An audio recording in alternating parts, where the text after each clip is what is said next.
Okay, let's continue. So far we have been able to view our existing posts, like so. We go back to the beginning, we can take a look at each one. But right now our app isn't actually interactive because we can't yet create new posts. So to do that, I'm going to be first making use of the built-in forms in Django. So I'm going to make a new file here called forms.py. I'm going to say from Django, I'm going to import forms. And then I'm going to say from .models, I'm going to import post. I'm going to make a class called postForm, which inherits from forms.modelForm. Inside that, I'm going to put class meta. The model for this is going to be post. And then the fields are going to be title and text. I'm not going to worry about date published or author right now. So this is going to automatically create a form for us, which is very useful. Lets us save us a lot of time. Next, I'm going to go back to my base.html. And up in page header, I'm going to add a link. href is going to be a URL that goes to something called new post, which again, we need to write.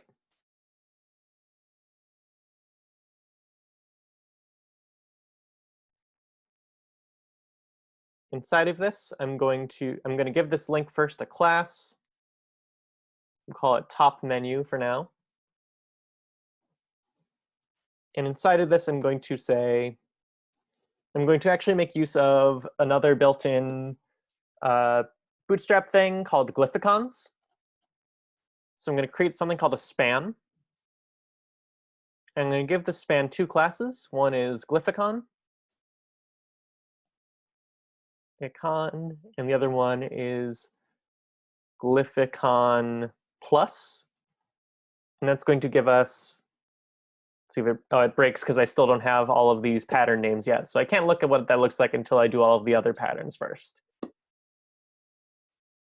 So before I look at what that looks like, I'll go to urls.py, have a path to new, goes to views.newPost with the name of new post.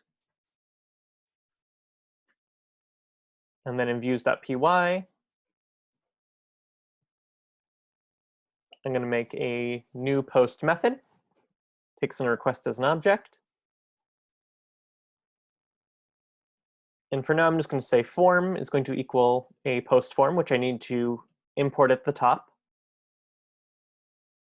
So from.forms, import post form. And for now, I'm just going to return render request to blog/postform.html. And as an argument, it's going to get form as data, that is. It's going to get form that leads to form. And type of request is going to be new. Next, I need to make my HTML page. So postform.html.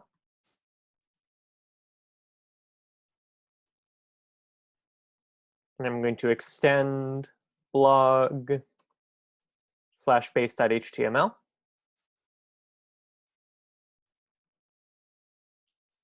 And then define my block content.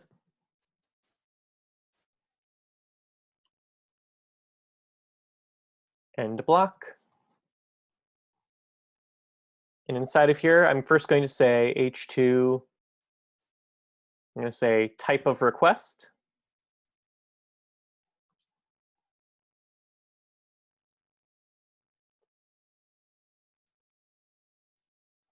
Post. So this will allow us to use this form for both our new and edit requests. Then I'm going to have a form here. Its method is going to be post. Its class is going to be post form. I'm going to give it a CSRF token, which is something that's built in that the form needs to have in order to work. We don't need to define it ourselves.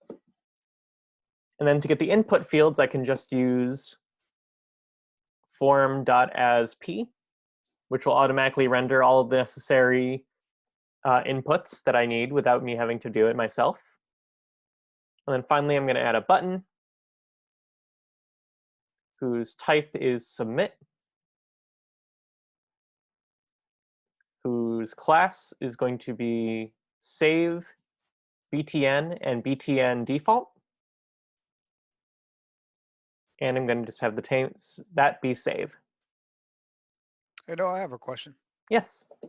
So it renders your form as P. It's going to render each form element as a paragraph. How do you get hold of each individual paragraph in the form? Say you want to render a paragraph in the form as a green paragraph or an orange paragraph, or when the user types something in, it changes the CSS style dynamically. Good question. So in this case, our larger form tag has a class called postform. So using that class and going to our blog.css, we can add anything we want to the form, and that'll also apply to the input fields within it. So essentially, whenever you have automatically generated content like this, anything you wrap it, any HTML tags you wrap it in, will also apply the CSS you include to the things inside of it. Okay. Is that? Yeah, and then so if you wanted to do something like, in our JavaScript exercises, we were doing something like on click, you get different color or something like that. Mm-hmm.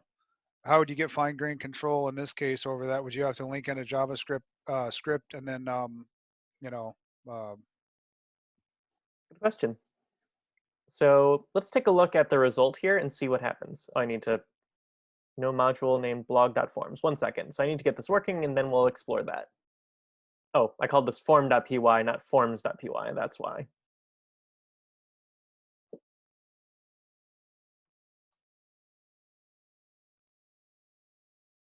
Restart the server.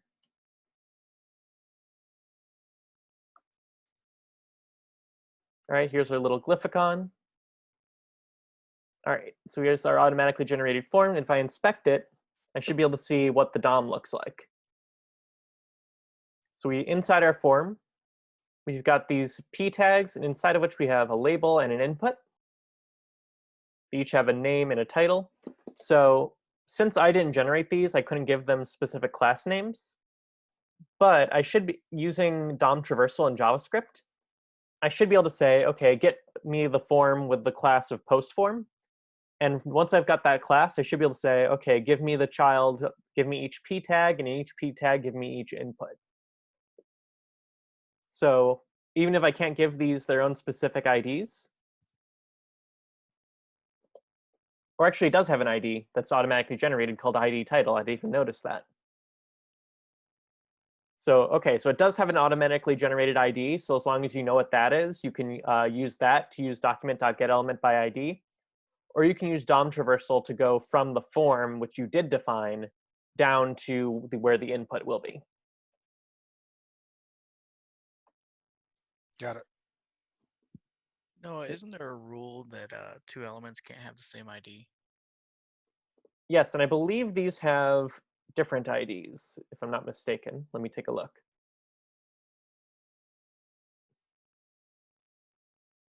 So we have one with an ID of ID title, or maybe they both have ID title. ID title and ID text is what they're called. Yeah, I was talking about what if for some reason you had two forms on the same page? Would it automatically generate unique IDs, or could it potentially cause issues? Well, we can try that out. I could just put here a second form.asp and see what happens. All right, so we have two forms now. Go down to this one here. ID text, and this one is also called ID text. So it looks like in this case you do have duplicate IDs. And the thing about IDs is, although they are, we say they should be unique, HTML will still render it whether or not they are. HTML is pretty flexible that way. It can handle a lot of different things without breaking. And in this case, the reason we have unique IDs is partly so that it just makes your DOM traversal easier. Because if for example, document.getElementById only ever returns one thing. So if you have multiple things with the same ID, you're not required. There's no way to know you'll get the one you want. So again, this is more of a thing that people use to make sure that we're all speaking a common language, even though we could use multiple IDs as much as we wanted, nothing's stopping us. Could you programmatically do it by using Python somehow? Like every time it creates an object, it also sets an ID that follows like a count variable or something? There almost certainly is. I don't know how to do that off the top of my head, but if we take a look at, for example, post list, we have our for post in post. And in this particular case, every post has a unique ID. So we could say something like here, ID equals, so this would look something like post.id, I don't know, something like, let's see if that works.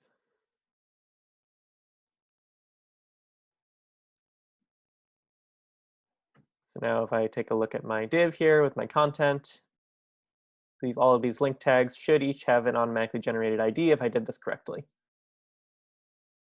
Yeah, so now each of these have a unique ID of link 1, link 2, etc. So that's one way of doing it. And I'm sure there's probably a way of doing a for loop using something akin to enumerate, where you use or arrange. And so that would do the same thing, I believe, in case you don't have something with a unique ID like these do.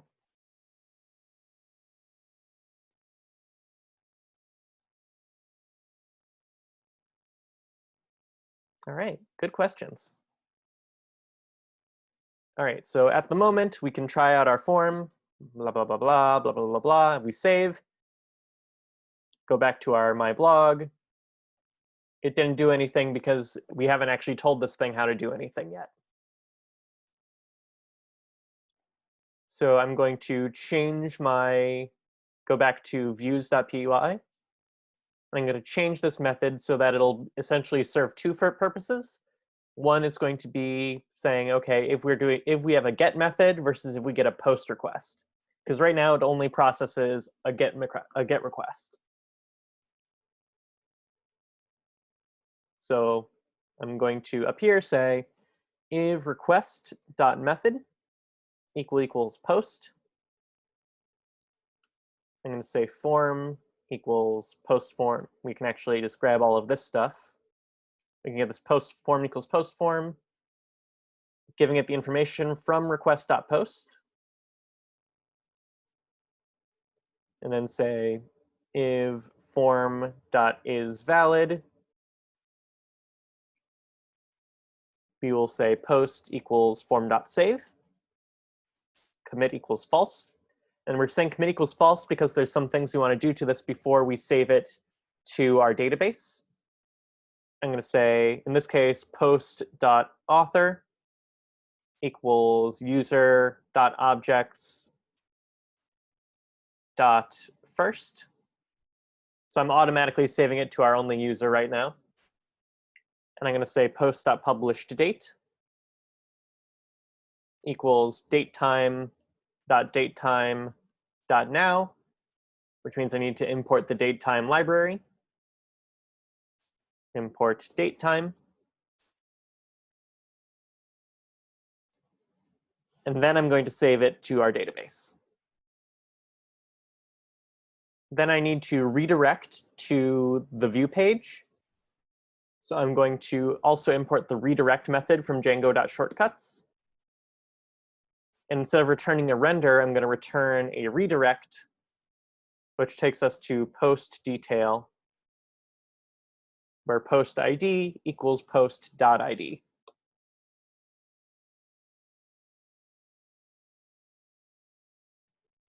And if the request is not a post method, we're just going to say form equals post form.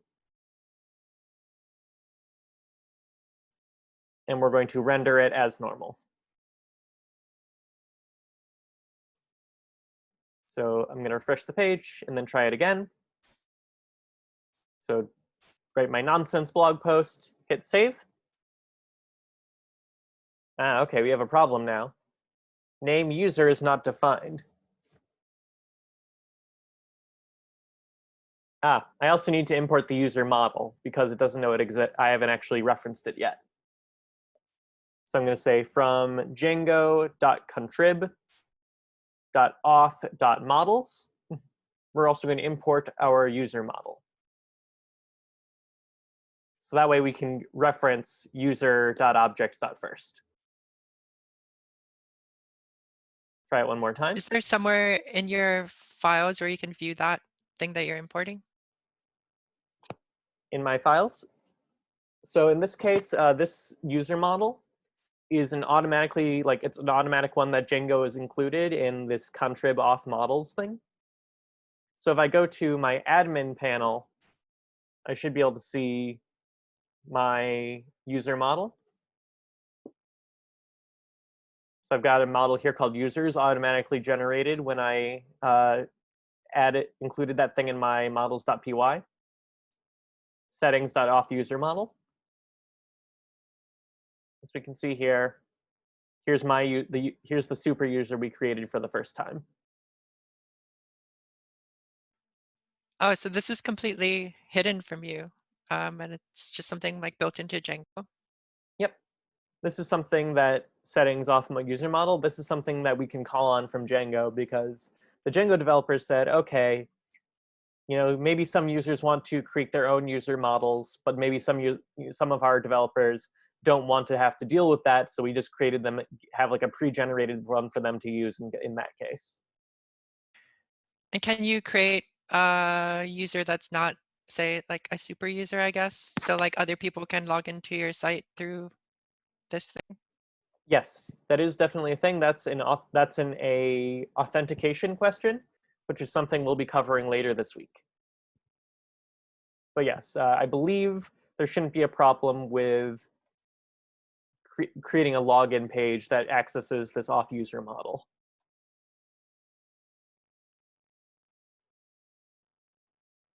All right, try this one more time. Blah, blah, blah, blah, blah, blah, blah, blah, blah, blah, blah, blah, blah. Hit save. And here we are. Here's the detail page. And if I go back, it's now in my index. Any questions about how the form works? Yeah, can you review what you did before you saved it again and what that did?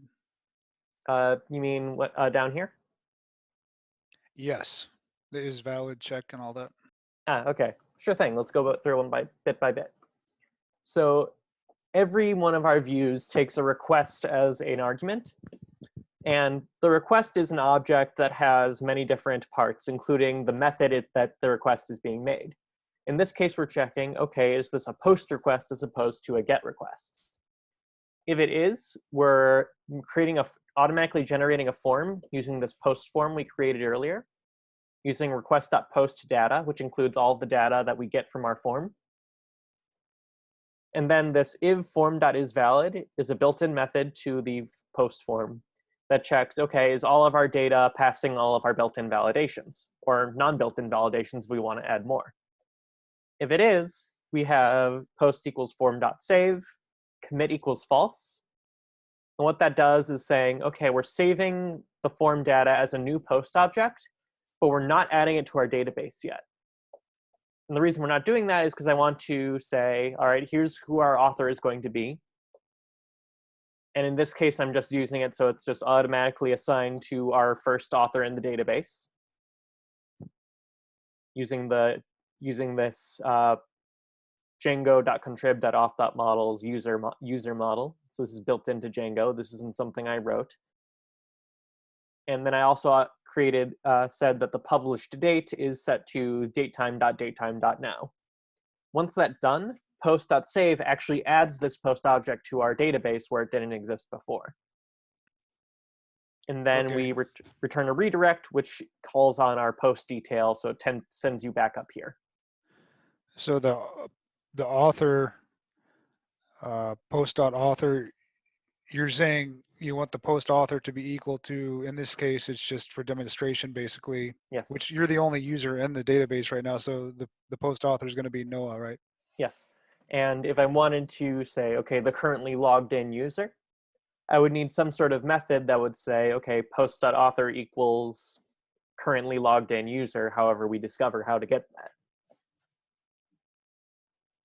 And maybe we get that from the form, or maybe that's saved on the back end. That's something we'll have to learn when we do authentication and authorization. So you don't actually need, so if you didn't want to set an author or a publish date, you could just post.save?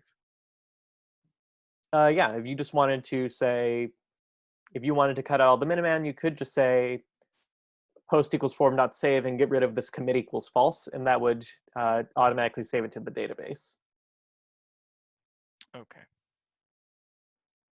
So you don't need the commit equals false. It's there if you want to do certain things to the post object before you save it to the database.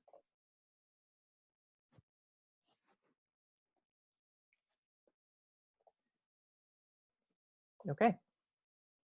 Any other questions about posting a new post?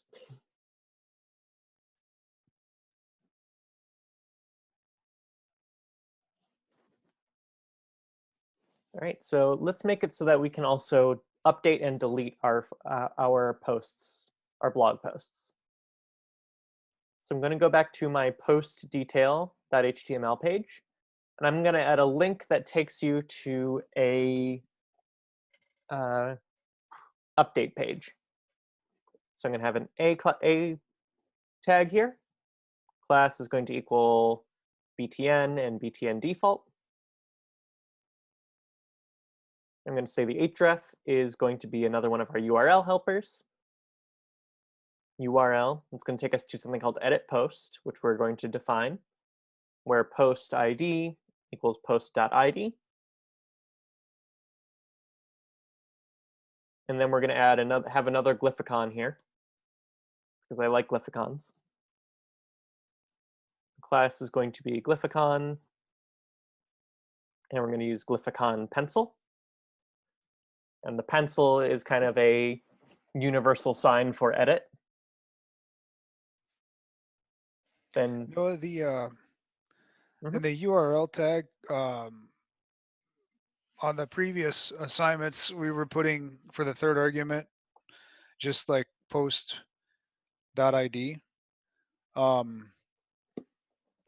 In this case, we're putting post_id equals post.id. Is there a difference as to what's that doing? Good question.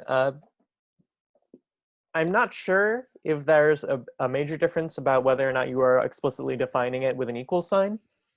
I suppose if it worked for you in the other one, then I suppose we wouldn't have to say post ID equals post.id. I like being explicit because it just helps me, understand what I'm doing if I ever come back to it. But it looks like it looks like that's optional if you were able to do that without that before.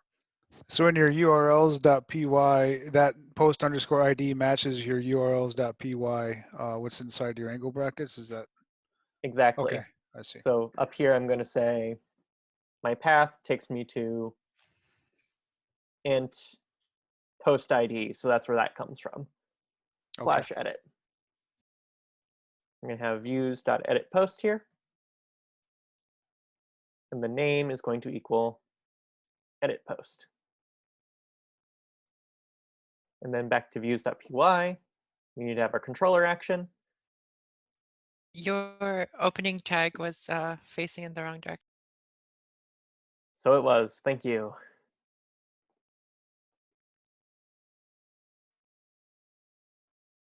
So I'm going to call this one edit post request.post ID, or request and post ID, excuse me. And we can actually essentially kind of copy of our stuff from request here. So we can say like so, and copy all of that. I'm just going to change a few things around. This is still a post request. And we have still going to have our form equals post form with request.post. We're also going to say that instance equals post. And up here first, and before we do that, sorry, I did a little out of order here. Also, it looks like I've got some problems with, just want to make sure all this is good. Okay, let's try that again. There we go. We're going to say post equals post.objects.get, where ID equals post ID. And then we pass this post object that we get from our request down to here, where we say our form is now equal to post form with our post data. But we're saying this specifically relates to a post that already exists. And then this all is the same. We're still post equals form.save. Post.author equals user.objects.first. The publish date, I guess we don't need to change the publish date since the publish date isn't going to change. I guess the author isn't going to change either, so I think we can get rid of those. And we're still redirecting to the post detail later. So this would be an instance where you could get rid of the commit equals false and just save it, right? Yeah, I suppose we could. Let's try that. So post equals form.save with commit equals false. And then else, we have our form post form where instance equals post. And then we're going to return our render here. We're still going to post form h.html. We're using the same form. And we're just saying type of request is now edit instead of new.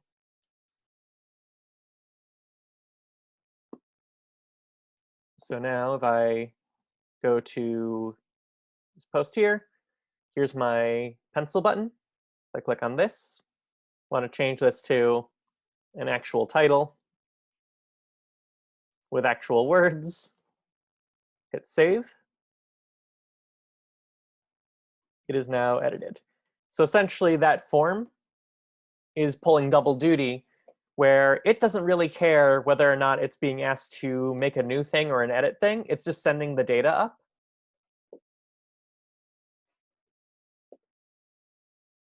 And then our views.py says, all right, we know which one it's going to be. It's either going to be an edit post depending on whether or not it gets a post ID. So that's some nice stuff that Django does for us, is that the form automatically knows whether it's going to be going to edit or new based on what page it is.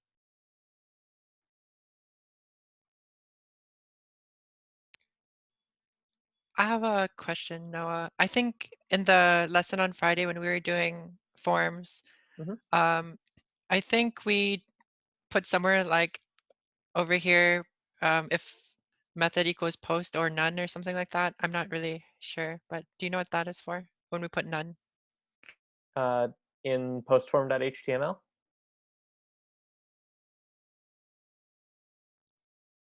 Or in views.py?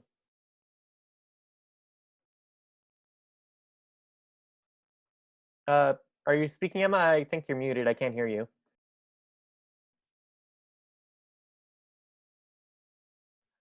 Oh yeah, I'm sorry. I can't talk while I'm not looking at Slack.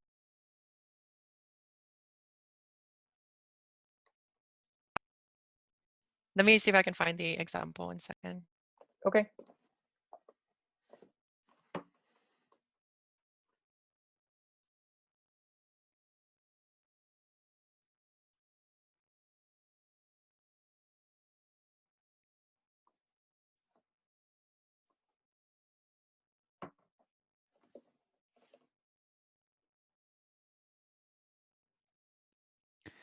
No, so the else statement here, if it's not a post request, you're just creating a form, and then what's happening? So we're creating a form, and by that instance equals post, what we're saying is automatically fill in the stuff with the data that's already in the database. Okay, So as opposed to if I click here, where it gives us a completely blank form. I see. I put it in the chat, Noah. What does the or none part mean? All right, taking a look. Form equals task form, request.post or none, instance equals task. All right, so this is, if I'm reading this correctly, so that request.post or none essentially says, I think you would use that. So right now we have that if request.method equals post here. And we're essentially saying, when you say, okay, the request method is post, that means it has something called request.post. By saying request.post or none, and I'll copy and paste this into the editor so we can actually take a look at it. That's saying essentially, if this has a request.post, add it as an argument here. If it doesn't, put none instead. That's kind of a way of circumventing this if request here, just saying request.post or none, depending on whether it exists. Thank you. Yeah, no problem. All right, so finally, I want to make it so that I can delete, so I can get that full CRUD capability. So back in post detail, I'm going to add one more link if I want to delete a post. Ahref equals URL goes to delete post. Post ID is now post.id.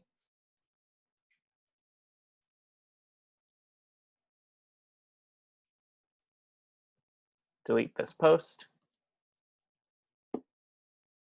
Then we go to URLs. We'll have a path to int post ID /delete. Takes us to views.delete post, where name equals delete post. Then we define our delete post method, which takes request and post ID.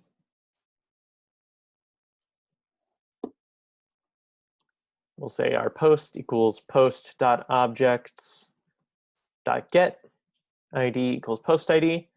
And we're not going to render another form here. We're just going to delete it. And we're not even going to have any safety measures in place, which is not something you'd normally want to do, but we'll do it anyway. So we'll just say post.delete. And then we'll return a redirect to the post list.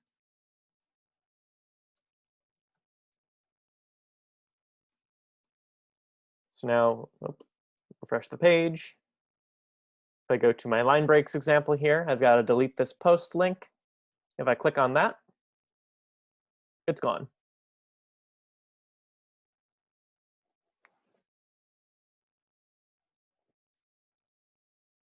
So deleting just says, get me the object, delete it, then redirect to our index page. All right, what question? So this is now a fully functional, a very basic blogging platform, right, that we've created here. Full CRUD capability. What questions do you have about what we covered today?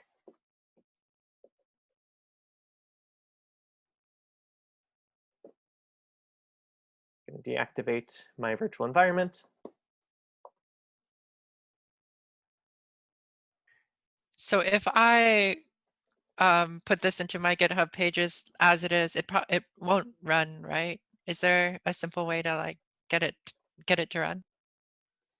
You mean a Django page? Like if you Yeah. wanted to deploy it to the internet? So the Okay. simplest way to do that is through a hosting service called Heroku. Heroku is free as long as your website isn't getting too much traffic. It allows you to host it. We're going to be deploying applications to Heroku later on. But yeah, you can't put an entire Django project on GitHub pages, as far as I know. So if you want to fool around with Heroku, you definitely can, but we'll have more on this later on. So yeah, by the end of this, like by the time you graduate, you're going to have a few pages on Heroku that you've developed yourself. Great. Any other questions about today's challenge, and today's lecture, I should say?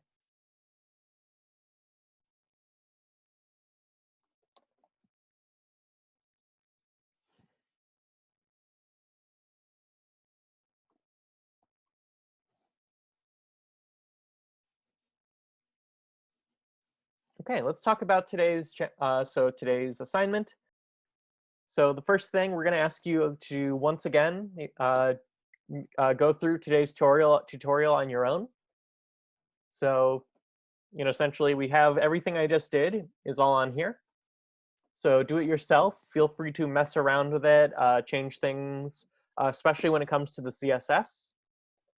Because the only way to learn CSS is really by experimentation. And then the other assignment is event calendar.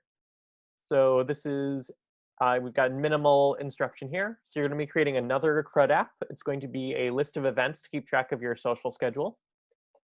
So unlike the to-do challenge, we're going to give you the skeleton of an app to mimic when you start working on an established code base. So if we go up here, we can see we've already kind of defined a Django application a little bit. So we got event calendar application here. Sorry, it's under events, not event calendar. So we can see you've got apps, you've got a model already set up for you.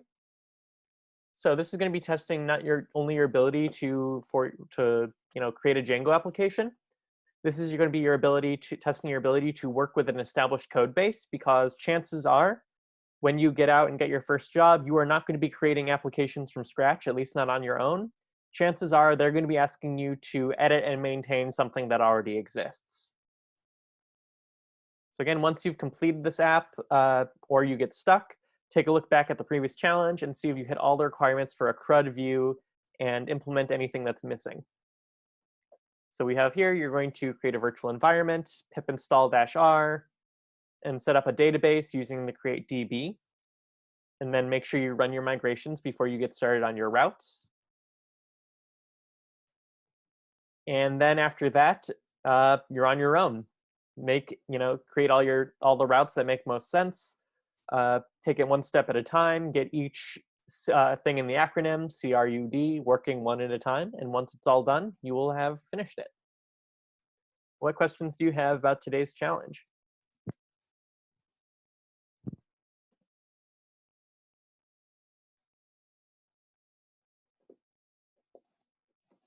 All right, I'm going to stop the recording.